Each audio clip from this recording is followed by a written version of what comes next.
welcome to the Weekend with India Charts episode number 15. I'm the host, Chavan, and along with me, Rohit, the founder. Rohit, uh, quite a nerve wracking week. 15,635, just hold it. How do you want to see it now? Well, I feel a little safer now because I've had my second dose of vaccination. Where do you So, come up with this yeah, statement? I'm sure investors would not love to hear, the subscribers would not love to hear this. They want to know what is happening with the Nifty, Rohit. I All think right. nothing is happening. So, if you actually look at the last 1 month, we have seen nothing. June second week till July second week. 4 weeks, we are just between 15,900 and 15,600. So, it has actually done nothing. But every time it dips, you have a lot of news flow about what is wrong, whether it is Delta virus, whether it is interest rate or it is Fed speak or something else is being blamed for that dip, but actually nothing has happened. Whether it is in India or you take even European markets like DAX, Germany, nothing has happened. For an entire month, the index is just up, down, up, down, up, down, up, down, and gone nowhere actually. Hmm. So, when this happens, we have to force ourselves to take a step back and try to make sense of it. And I think every time it dips, I'm also forced to do that. It's not that, it doesn't touch me emotionally, but I think by the time it comes to the weekend, I sort of feel that, it's all good. So each time we are recording, that's what I end up saying. It's all good. And then during the week, we are like, okay, is it right or is it not? Is this true or is this not? And then end of the week, it looks like all levels have held and nothing looks wrong really. No, So but that's the feeling. yeah, sorry. Yeah, Yeah, that's the feeling at the end of the week. yeah. But yesterday was quite.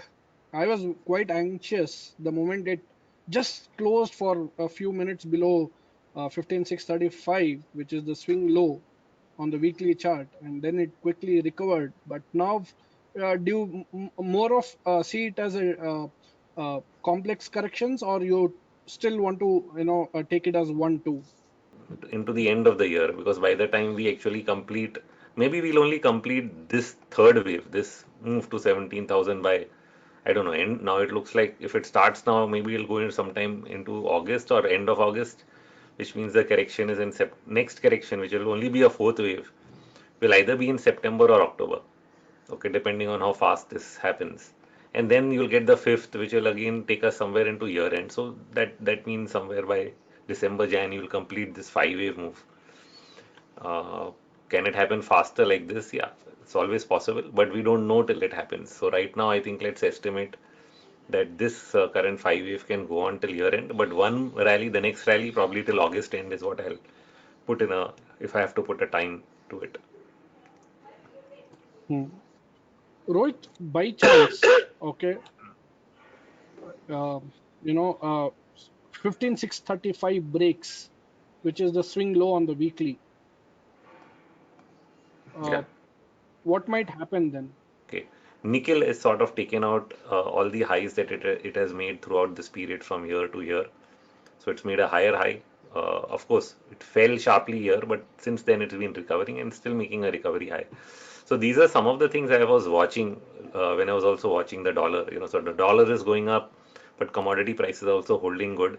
And one of the two had to be wrong. Either the dollar's bounce is just a bear market bounce, as what I'm calling it, even though it's bounced more than expected, but the commodity price is still indicating that it's not over, and so that was sort of a alternate signal to understanding that the market is not paying attention to the rising dollar, which means it's not so important as most people are thinking. Perhaps the word nervousness, I've heard it from you after a very long time, Rohit, because it's been such a move that all sudden, last couple of months, it's been really tough. Yeah, the fear that you can dip a little more without changing your view affects trades, right? So even if metal say it fell like this and then went up, from a trading point of view, it's Mm, a huge loss, you know. So, mm, and my curve has been, I think, since the last 1 month, since it made this triangle, I was bullish. So for me, this entire phase was okay, a bottoming phase. Now you've handled this and it's mm. moving up, sounds good, but if it falls again, then handling it becomes more difficult. then you have to really run, and then work the whole thing all over again. So if you just simply go back and look at a chart like this, okay, you can very well on a monthly scale start thinking, oh, this is 1, 2, 3, 4. Okay, wait, I should take a wide screen. Okay, so on a monthly chart, you might end up marking this as 1, 2, 3, and 4. And then you'll say this fifth may be over here because it's sort of lost momentum, there are negative divergences, and so on. But it doesn't necessarily happen. So, as we saw on the daily chart, what happened is it simply pulled back to the lower band here and took off. So, now what will you be forced to do? You'll be forced to again mark this as an additional 1 and 2 at a lower degree. Hmm. So, finally, what happens in an extended market, then can you keep marking this as 3 and 4? Because the next question is, in this case, 3 is bigger than 1, but I think in Bajaj Finance's Hmm. case, 3 is probably shorter. So this is bigger, so no problem. You can get an extended 5. Okay, fantastic, Rohit. Uh, what will be your strategy going into the next 20 days of the month? What are you actually looking at now to summarize? So to summarize, I think the first thing, this is result season. Okay. So there's going Hmm. to be some stock specific volatility because of the result season, and keeping that in light, probably we should also touch upon the IT index. Okay, I before we think. summarize the Nifty itself. So let me just go to Hmm. the IT index. Okay, I have been for a while worried whether the negative divergence on the weekly chart will result in a completion of 5 waves in the IT index. Initially, I thought that would happen in this Hmm. rally, but this rally was 3 waves up, so it didn't complete, and so I've actually had to push it forward to maybe the fifth wave is occurring here. Now, this rise is 5 waves up on the daily chart, but when we look at the weekly, it looks like a 3 wave. So I had a discussion yesterday with Jay. What we finally decided, and we'll probably put a post on it sometime next week. Once we see if the IT index pulls back and holds the lower band, because if this is not 5, then the alternate is that it is going to be 1 of 5. And if it is 1 of 5 and 2 of 5, and IT stocks are going to go higher because the general expectations in the market are that IT will continue to perform and is very, very linked to the US stock market. So if US stock market goes up, IT stocks will get the benefit of growing US economy and get more business, and therefore they'll continue to grow. This is a very simple equation that analysts are making. Okay. And so that means they're expecting Hmm. growth or expected growth numbers to be announced as good. And in that scenario, Hmm. will you really get a bigger fall, and will you complete 5 waves yet? So if it subdivides into 1 and 2 and then we go for 3 or 5, we have to be prepared. So if it doesn't break this lower end, let us just give this support level, the Nifty IT index at 28,100, let's say, and the 40-day average at 27,976. So that sort of gives us a range within which we should sort of bottom and start heading higher. If you start seeing the IT index heading higher from that range early next week before Infosys announces its results, then I think we should anticipate that IT will outperform and be one of the drivers for the market in the weeks ahead. So I think that's Hmm. the important one. The second important one for a driver which I've been watching for a while and it's still not giving me conclusive move is Reliance Industries. Large cap was a big driver last year. Every time I've tried to mark it as 1 and 2, it falters somewhere. This rise faltered, I marked it as X later on. Now I'm trying to do 1 2 here. Again, we saw 5 waves here. I've marked it as 1 2. Now the risk is if this is not 1 2 1 2, this is A, B, C, and again it has gone into a downtrend. And I thought this fall was ABC, now you've broken this low. So it almost looks like this fall is 5 waves. So Reliance is sort of Hmm. it's both scary and at the same time, keeps giving you hope. Now I am sort of confused Hmm. after this week's move. My last level for any confusion to end, because sometimes we see a 5 wave and on Arly maybe it's not 5, it's ABC X ABC X ABC. So I'll give it till 61%. Now 61% retracement is at around 2048. Even the 20-week average is at around 2055. So somewhere between 2050 2055 range, I hope this will turn. And then I'll hope that that turn is not just a bounce. Why? Because this fall is looking 5, and if it is only a bounce and a retracement, then it will only retrace 50 60%, which means not go above 2190. So now, unfortunately, we're going to have to watch both ways that it should go above 2190 and the rise should look impulsive. Then we can actually think that this fall was corrective and a third wave is on.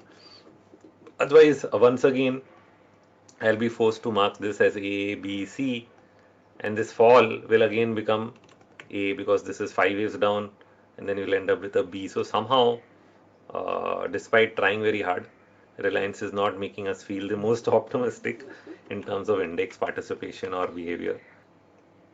ठीक है. All right. Rohit, this might be out of something what you do, but I really want to know your views. I know that you're not much into IPOs. Okay, No you're not problem. much into IPOs. But what is your advice, or what suggestions you want to give to subscribers or anyone who wants to subscribe for an IPO? What are all the things they're supposed to look at? So I can only give you a background because having been long enough, IPOs used to mean that even a startup would come to the market and raise money. Okay. Hmm. And unfortunately, because there was no SEBI regulation in 92, 94 when they did reforms in the IPO space, you had a lot of IPOs, dozens of them, but many ended up being fly-by-night operators because there was no regulation and no way of back checking. Now, as SEBI got more powers, they did the simple, easy solution, which is disallow anybody who doesn't have a past track record, doesn't pay dividends to come out with an IPO, which eventually meant that anybody who's a startup business gets has to get startup funding, then it goes second round, third round, and by the time it comes to the market, it's a billion-dollar company, which Hmm. is then offered to you at a very, very high price. So you really don't get the upside that you would have gotten if you were inside a startup and a fresh business. So you're really not betting on management starting new businesses. You're usually betting on companies that have already gotten overpriced.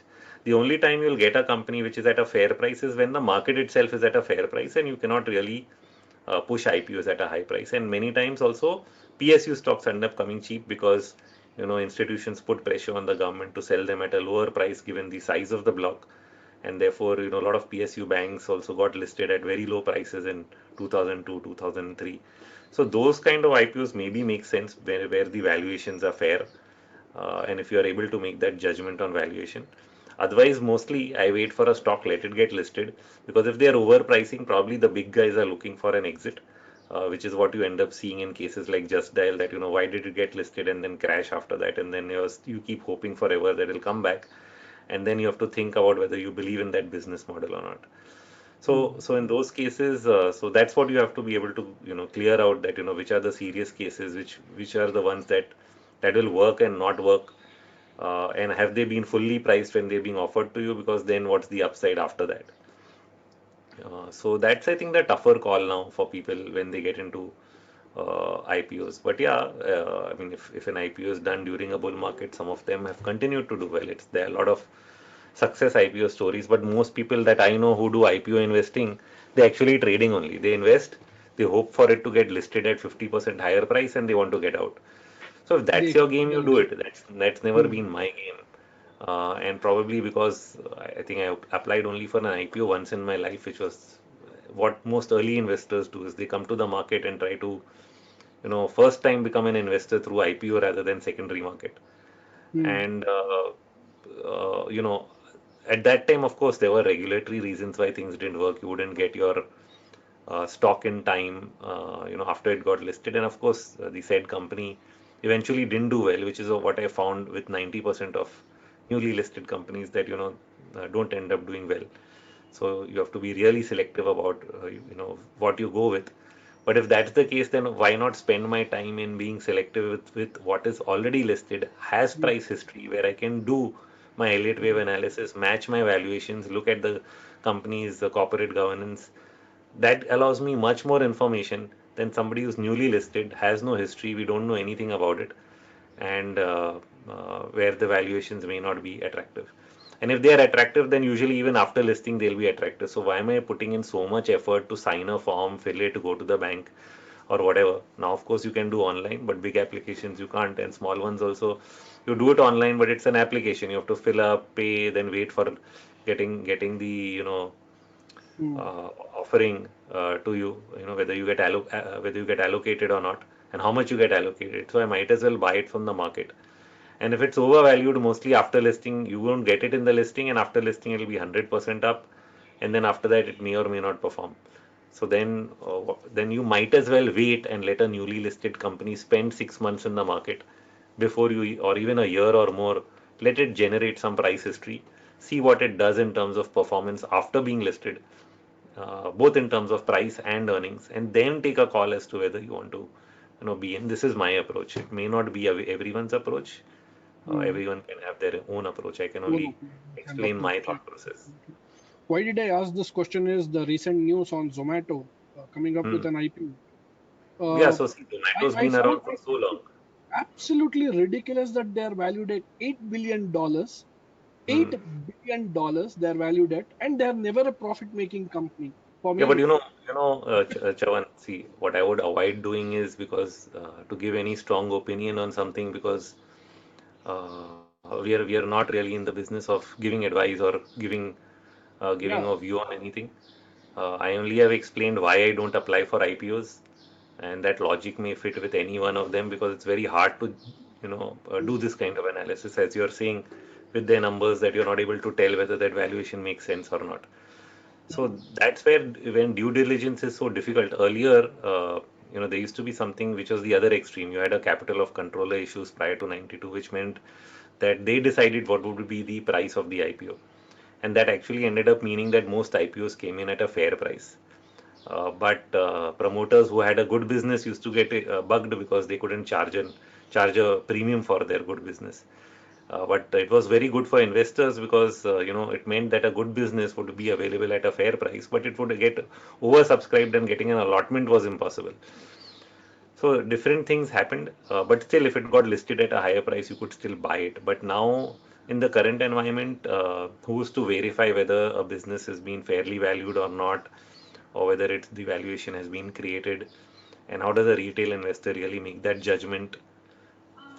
So that's where I avoid. I think I can say I like that judgment. So let me just leave it at that. And so I say prefer let it get listed. If it can still show profits after being listed, then I think they are more capable, and by that time markets will have discounted both valuation and capability. with this, let's end the weekend with India Charts episode number 15. To all the viewers, thank you so much. We'll meet next week. Till then, stay safe, And hold your horses. hold your horses. Thank you, Rohit. Thank you. Thank you Thanks so a much. lot.